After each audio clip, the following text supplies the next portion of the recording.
कोल्हापूरमधल्या चैत्र पौर्णिमा यात्रेमध्ये प्रकाश आबिटकर हे सुद्धा सहभागी झाले होते।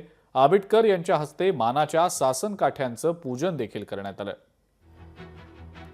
जिल्ह्याच्या सर्वांगीण विकासासाठी ज्योतिबाकडे साकडं त्यांनी घातलेलं आहे। मंत्री शंभूराज देसाई, आमदार सतेज पाटील यांनी सुद्धा यावेळेला दर्शन घेतलं।